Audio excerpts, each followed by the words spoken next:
Okay, welcome everyone. Good afternoon. We're going to get started. I know some people will be joining late, but we don't want to start end early, hopefully.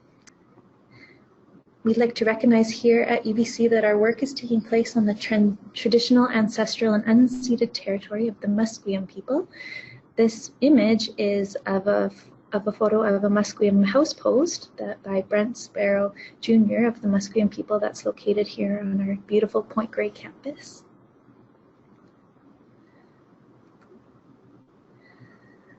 So again, thanks so much for joining us today. And who is us? My name is Madison. I'm the MDI Implementation Manager. I was previously a graduate student with HELP before starting to work on the MDI project in 2013. And many of you have been communicating with Merit. She's the MDI lead and will be your main contact for the project. And she's been here as well since 2013 working on the MDI. And then we're so happy to have Kim join our team this year. She previously worked at HELP assisting Dr. Kimberly-Schonert. She's the new MDI coordinator, and she is the one currently fielding any questions that you're typing in. So just briefly, we wanted to highlight that we're here at the Human Early Learning Partnership, and our vision is of all children thriving in healthy societies. So by participating in the MDI and any of our other research studies that many of you are participating in, we want to recognize that you and the students and anyone who's contributing is really making a significant contribution to this research that's promoting children thriving in healthy societies.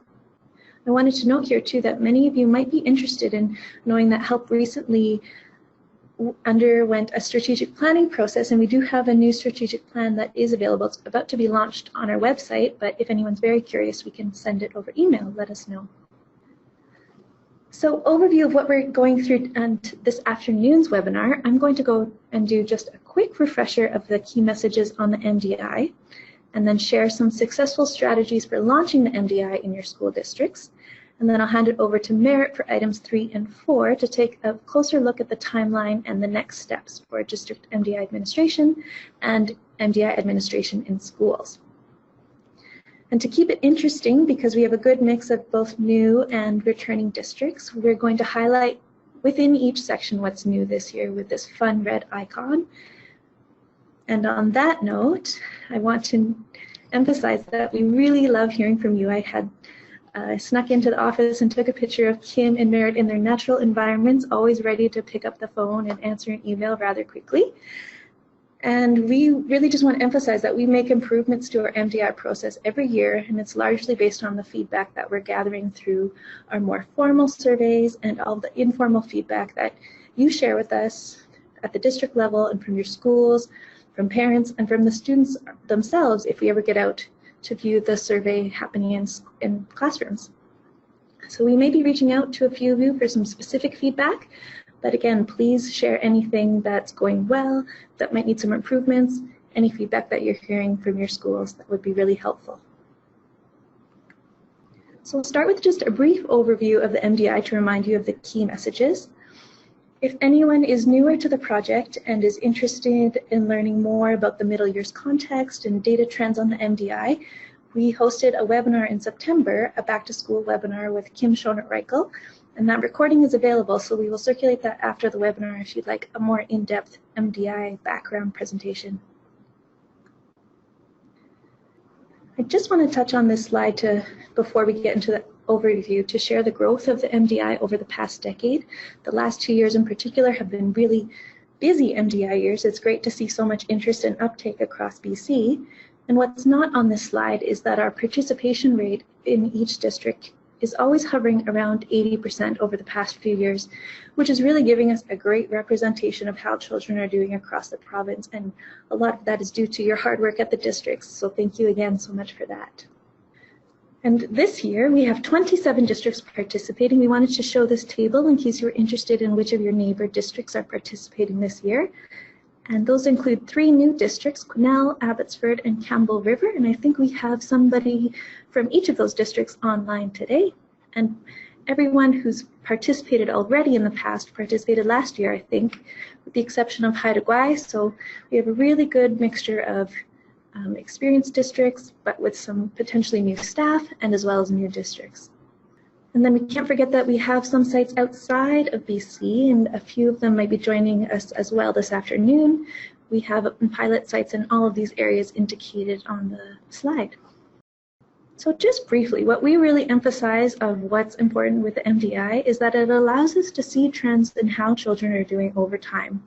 And it's providing really critical information to educators, parents, researchers, and community organizations about the psychological and social worlds of children during middle childhood, which is a time period in childhood in which we previously didn't have a lot of information about, which is part of the reason the MDI was developed.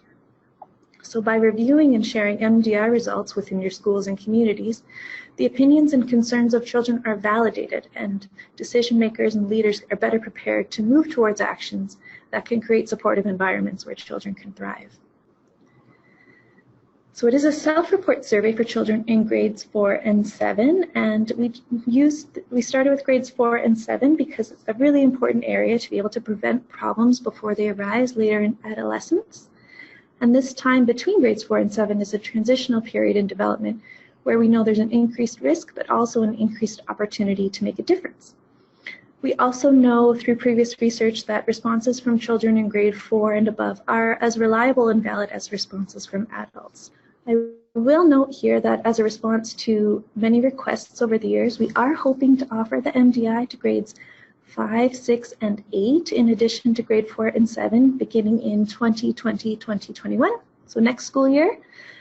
So we're just in the early phase of figuring out how best to administer this to offer these new grades. So please be in touch with us if you're interested in learning more, and we'll be reaching out to a few of you to get some of your insight on that as well. So the MDI was developed here at UBC by a research team led by Dr. Kimberly-Schonert, but with considerable input from children, parents, teachers, and community groups, we'll see including the United Way of the Lower Mainland. Many of the questions were assembled from surveys previously used and validated with children. We have a number of research papers that demonstrate the validity of the MDI, and we are very confident that students are able to accurately report on their experiences through the questionnaire. Please be in touch with us if you'd like copies of any of those papers.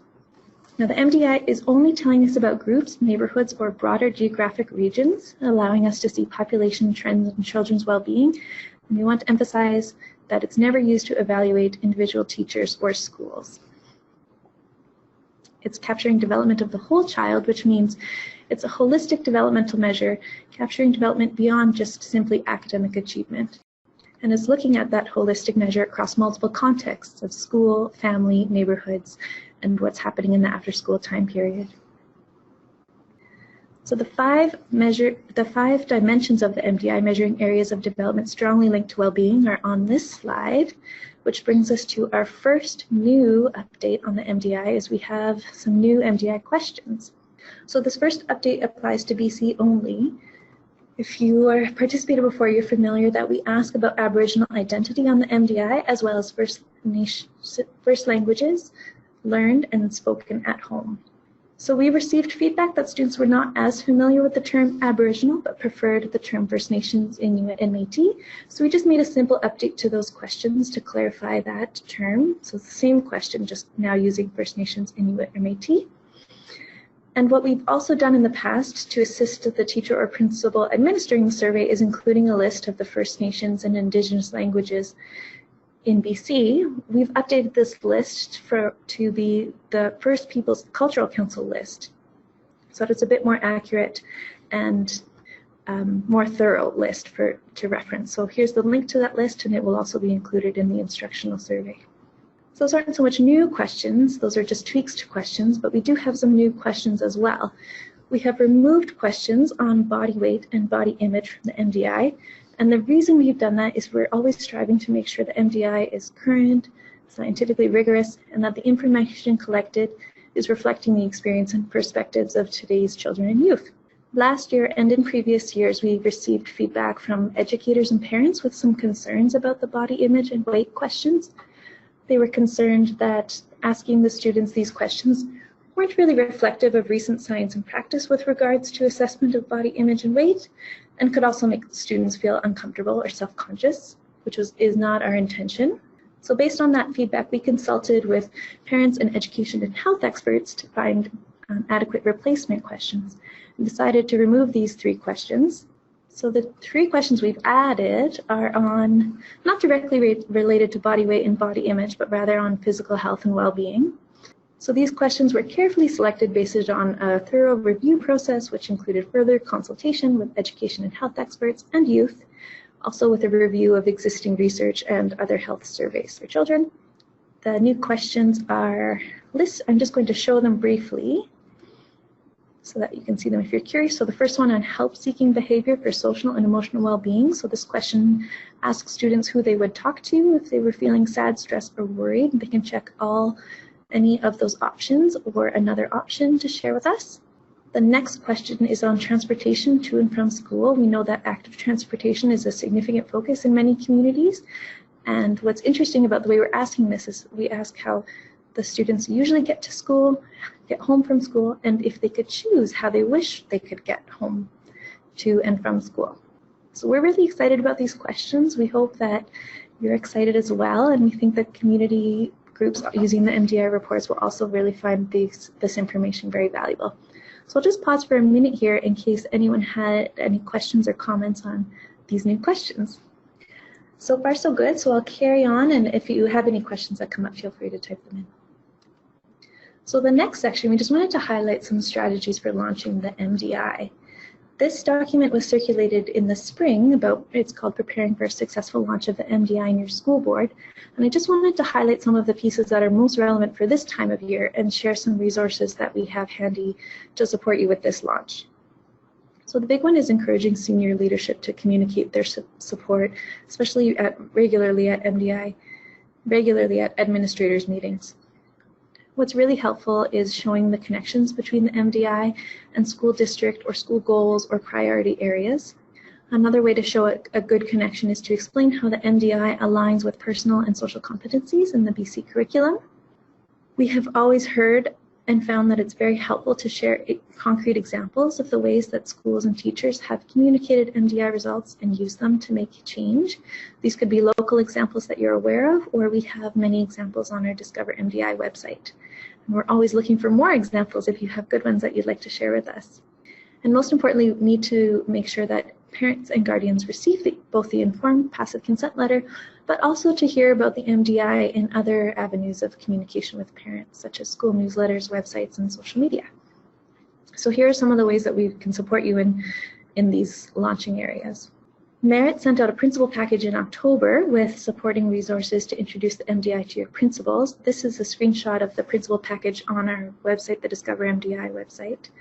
And she'll be circulating another package for survey administrators next week, which she'll cover shortly. As part of that package as well was a link to this introduction video, which is a really great way to introduce the MDI to your teachers and principals. It's just 2 to 3 minutes long. It's also great for parents or other community audiences as well. Part of the package was a fact sheet on the alignment between the personal and social competencies and MDI measures. So this shows which MDI measures align with which personal and social competencies. And then on Discover MDI, we have a tools and stories section. So here's the link at the bottom of the slide with a lot of resources that were really relevant to introducing the MDI in school districts, including quick sheets, introductory videos, workshop materials, key messages, content that you can easily plug into social media or newsletters, lesson plan ideas, and also stories, as I mentioned, examples of ways that schools and school districts and communities have worked with the MDI. Here's another new resource that went out as part of the school package. School is a newsletter announcement. We've supported school districts doing this in the past and recognized that a lot of school districts were including content in our newsletter. But just to make it a little bit easier, we prepared a template that you can modify and include in any kind of announcement to parents on your newsletter or webpage. So with that, I'll hand it over to Merit to go through the timeline. So hello everyone. Thanks for being here, and I'll try to make this short. I'm left to do all the sort of nitty-gritty administration stuff and tell you all about it. So this is really where we are right now in our timeline. We are in mid-November. We are currently in the process of getting student information from MyEd uploaded. So once we have that, we will actually give you a login link, and you will be able to log in and you can view or update class lists. As Maddie just said, on Monday, we're going to send you an email with a survey called the Survey Administration Package, as well as links to all the resources we are going to show you here in this webinar.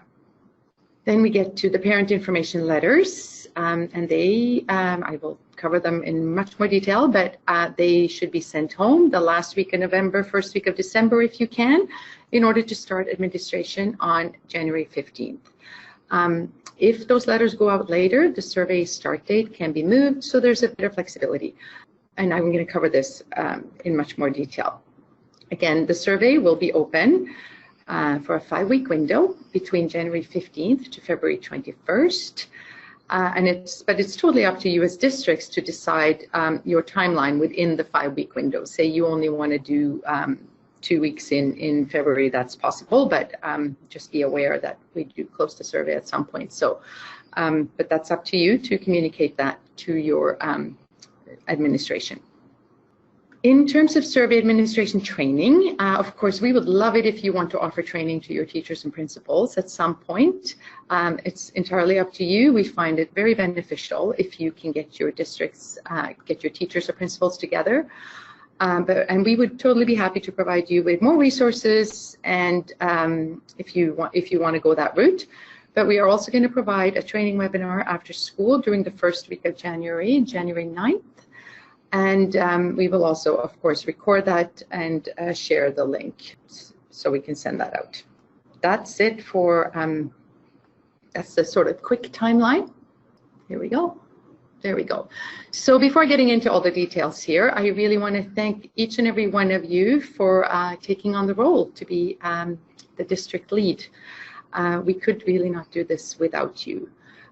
We are here as your consultant and guide, and we are going to provide you with as much support and resources as we can to ensure smooth administration of the MDI, and then later on dissemination and action on the results.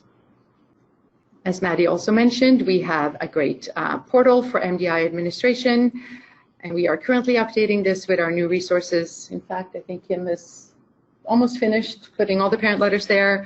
At least for British Columbia, it's already. We have a section there for school administrators, and we encourage you to check this website regularly. This is really going to be your go-to place for all the resources you're going to need in order to administer the MDI. So just a quick recap, what to do next. 1, make sure your principals know about the MDI as well as the dates.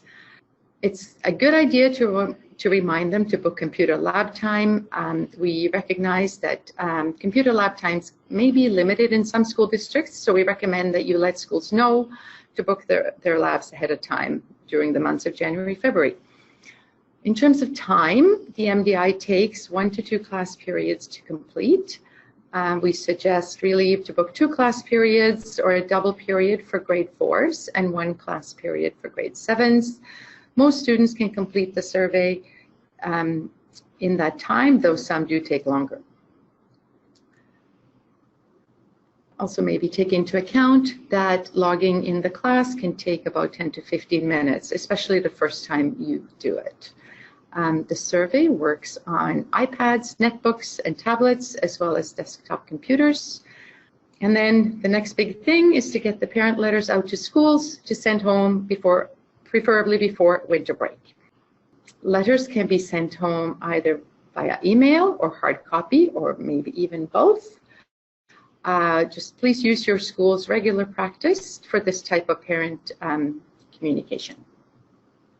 So I'm going to now talk a little bit more about the letters, the parent letters, as well as the fact that we use informed passive consent. So we have, with all the districts that participate, we now have a signed memorandum of understanding, because informed passive consent really requires due diligence on both the part of us here at HELP and you in the school districts to ensure that, 1, that parents and guardians receive appropriate communication regarding the MDI project. so that they really understand the passive consent process as well as the withdrawal process. And 2, that any questions or concerns from parents or guardians can be addressed appropriately. So part of this agreement is that the school districts will facilitate all communication from the schools to the parents with the support of all the resources that we will provide you with. The letters that go to parents are actually, they're provided in English as well as 11 other languages. And very important that we need to ensure that parents have adequate time to absorb the information, and that there has to be 4 weeks that parents have the letter before the survey takes place. There's also the student withdrawal process, that if a parent does not want their child to participate, they need to notify their teacher, or they can email us directly. So we have a couple of letters that we send home. There is, first of all, the administrator letter that goes to principals and teachers that inform them about the project. And then there is the parent-guardian information letters that is available, like I said, in 12 languages, and that can be circulated along with this parent info sheet. So what we ask that you as districts do before you send them out to schools is that you check all the highlighted yellow portions to personalize the letter. So this should be on your school district letterhead, and also include, there's a space there where you could add your local district contact information, as well as a date for the withdrawal form. That's the last page of the letter. This date should be January 14th or 4 weeks after the letter is sent home, whichever is later. So if you start your surveys, if you would like to actually start your surveys on January 15th, this letter should be sent home by December 4th. And if the letter is sent home later than that, you'll just have to adjust the start date accordingly. The reason we are so adamant about this is really this is the second year that we are implementing after the winter holiday. So that is also a little bit of a challenge in and of itself. But the important thing is really to remember that parents need to have the letters for at least 4 weeks before survey implementation, and that it does not include the 2 weeks that the students are away from school during the winter break. Hence why we recommend you get it out early December before the craziness of Christmas, and that way parents have plenty of time to withdraw their child should they wish to do so. The translated letters will be on the admin portal, so you can either send that link to teachers directly, or you can download the letters that you know you will need in the languages you use most in your school district, and whatever works for you. We will also post these letters on the Help Parent page, which I'm going to talk about a bit later, but that's also another place where you can send parents. So we have this parent info sheet. It summarizes the key aspects of the project in a much more succinct way than the parent letter does, and can be sent along with the parent letter. As well, you can use it to post it on your school or school district website. We have also created messaging this year to accompany the parent letters when you send them home. So all this you will find on the administration portal. So just to show you, if parents decide they do not want their child to participate, at the end of the letter, there is a withdrawal form, and they should hand that in to their teachers, and it makes it easier then for teachers to track parent withdrawals and to remove the students from the survey prior to the survey.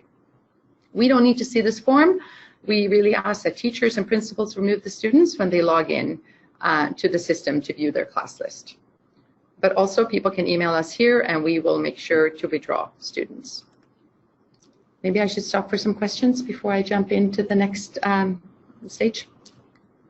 Are there any questions with regards to the letters?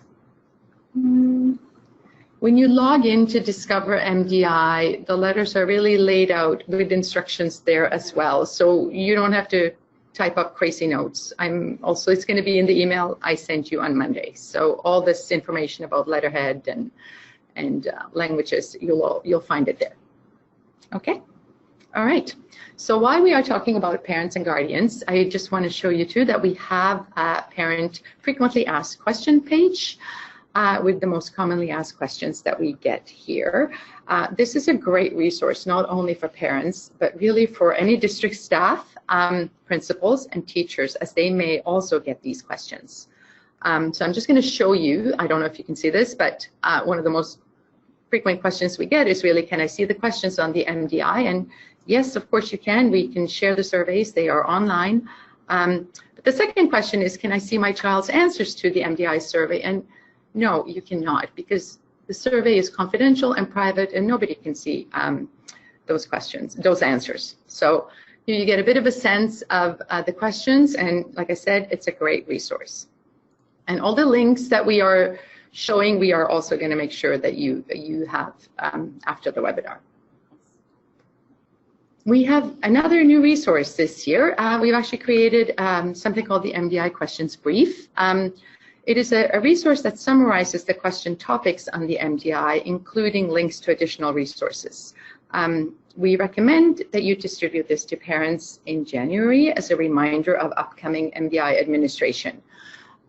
This brief really serves two purposes. It gives parents more information about the MDI and the kind of questions we ask. We heard from parents over the years that they would like to be better prepared for the questions that might come home. So this brief describes some of the questions and the rationale behind them in more detail. This is also then, the second purpose is really to serve as another reminder in January that the MDI survey is happening in the school. Especially because the letter goes home before Christmas, and we just find it's good practice to remind parents again that this is happening. Since there's so much information coming home from school at that time of year, it can get lost, and we don't want that. Okay, there are no questions. I'm just going to continue covering how to administer the MDI, the next survey administrator part of this process. We have another new resource. We heard from several principals that they love a checklist and that they would like all the information they need to know on a one-pager that they can take to the classroom when they are prepping to do the MDI in their classrooms. So we have created the Survey Administrator Timeline and Checklist. It has all the basic MDI information on the front and a timeline and a checklist on the back.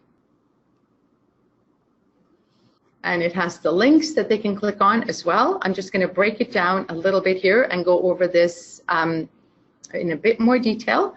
This is still a very broad overview of what, because we will cover it in detail in our training materials as well as in our next training webinar in January. We do recommend that teachers, like I said, attend training or at least watch the training video that will show up once they are able to log in to our e-system. This year we are asking that teachers and principals tell their students that the MDI is happening, preferably a week ahead of time, so that students are actually aware of what this is all about before they sit down to participate in the survey. We ask that survey administrators take a look at their class list to either add students, new students in, or withdraw the students that have been, that are maybe no longer in their class or whose parents have withdrawn them. The day before the survey, we recommend you print off your student logins, and then the day of the survey, you can unlock the survey. As well, it's good practice to have an alternate activity prepared for students who are not participating in the survey. And then after administration, we ask that you follow up with student help requests, which I'm going to cover in a bit more detail very shortly. So Maddie covered some of the new questions on the MDI this year. There are a couple of other things that have changed on the survey itself that we are quite excited about. Same thing, we received lots of feedback last year actually, and these were some of them, and here is the result of our changes, or what you told us. We have an Ascent cartoon, and we have made some updates to our Help for Student form at the end of the survey. So first of all, I want to show you our cartoon. This is just added to the regular Ascent script. So when students log in, they will see this, but the regular Ascent script is still very much part of the survey, and we ask still that teachers read that out loud to students prior to starting the survey. We really want to make it clear to the students themselves that the survey is not a test, that students can choose not to answer any questions, that the survey is voluntary, and that their answers are confidential. And then at the end of the survey, we have what we call the Help for Students page. And we did hear last year from many of teachers and principals that this page could be very confusing for some students, so we have revised it for the students as well as provided more information for survey administrators. So the background for this page is really that the MDI asks students some rather personal questions. How they think and feel, what their lives inside and outside of school are like, and about their relationships with peers and adults, including questions about their experiences with victimization and bullying. And because of this, it's really critical to make sure that students know they can speak to a caring adult at school if they are having problems. Hence, they can press the first blue button if they want to talk to their teacher or principal. And if not, they can also just choose, no, I don't want to talk to someone, and continue to the end of the survey, to finish the survey. We have also this year added the kids' help phone information here, just in case they don't want to talk to anybody at school. There's something they could walk away with. That is also added to their password slip that they are given prior to the survey, so they could also take that with them as well. Now, if a student selects, yes, I would like to talk to my teacher and principal, what happens is an email then is sent directly to the classroom teacher or principal with the name of the student that requested help. So we ask just that you follow your school's protocol for following up with those students. And you don't need to let us know about the outcome of the follow-up. We actually don't see the student requests unless the email fails, and in which case we will follow up with the teacher or principal.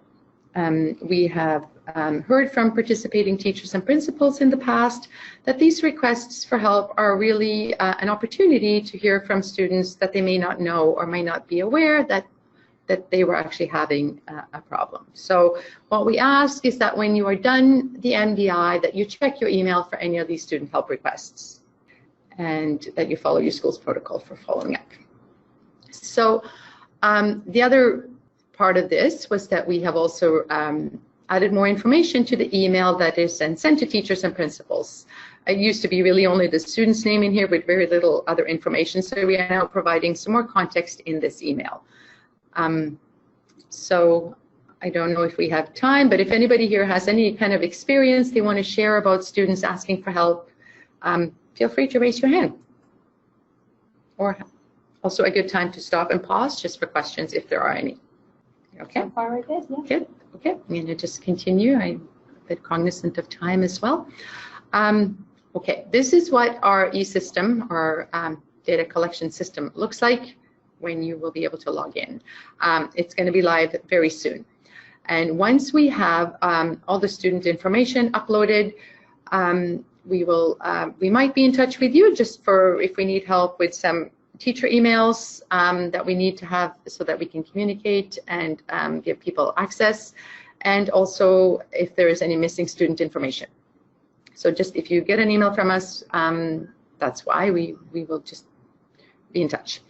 And as soon as we are actually up and running, we are going to send all the district people an email with a link to log in, and you can then create your own password, and off you go. And for those of you who are not on MyEd or who joined in a bit later, don't worry, we are going to be in touch with you separately with information on how to do this, and we can help you and support you in this process for sure. So once you're in, there's a few level of users on the EMDI. There are us here at Help. We obviously have access to everything so that we can help you should you need our help and support. As a district contact, you can reset teacher, principal, and passwords for teachers and principals in your district, and you can most importantly, you can track MDI progress and completion once we are in the field. And again, teachers and principals, once they can log in January, can do things like unlock the survey, preview survey, and print students' passwords. And then, of course, there are the student users who complete the survey.